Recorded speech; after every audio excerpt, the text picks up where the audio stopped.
Well, good morning. We're going to look at a very special text that Paul wrote to Timothy and one that he wrote to the Philippians also, which parallel together for very, very good instruction in our lives as we live in the culture we live in today. 1 Timothy chapter 6 verses 5 through 7.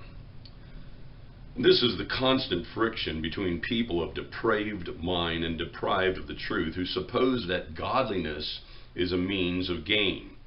But godliness actually is a means of great gain when accompanied by contentment. For we have brought nothing into the world, and we cannot take anything out of it either. He first addresses people who are caught up in what we today call the prosperity gospel. It's that God will richly bless me if I'm good and I do the right thing and I'm constantly, in God's favor and I say the right words and I go to church and I do the right things. God will bless me with stuff and money and power and control and all those things that the depraved mind, the deprived of the truth, are seeking for. And they can be Christians doing that. That's the problem. And sometimes they just look and act like Christians and they're really not. And that's not for us to judge, so we don't condemn anyone. But we say, how does that reflect in what we live? But he goes on to say, but godliness is really a means to great gain. In other words, we can really gain, but it's not by the flesh and not by the money and not by the stuff. But he says it has to be accompanied by contentment. That's not easy. We aren't a very content people because we always seem to want more. Our nation was founded in the 1770s out of discontentment.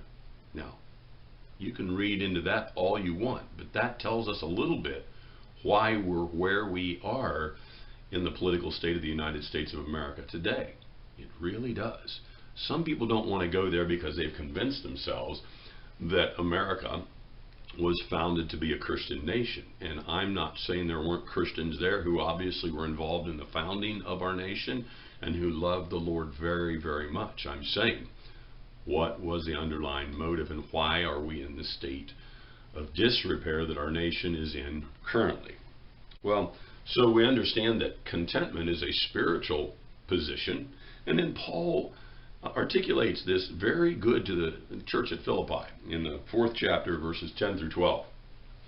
But I rejoiced in the Lord greatly that now at last your care of me has flourished again, wherein you were also careful. But you lacked opportunity.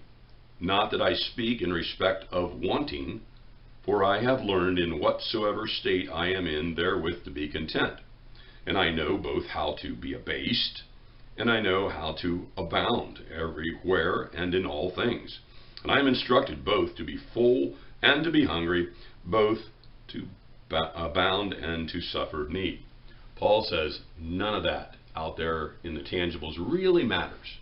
I think we put way much more emphasis on who we are, what we look like, what we have, and how prosperous we are, even when we're tuned in to the scriptures to a certain point and we forget that that isn't contentment. And we have to ask ourselves, would we be content with nothing? Could we be content with nothing? And would our faith in God still be strong in a situation like that? And I have seen many Christians falter and slip over the cliff, over the edge of the cliff, because their possessions, their job, their relationships, their money, whatever it was that they held valuable, either on an equal state to their relationship with God or maybe even more.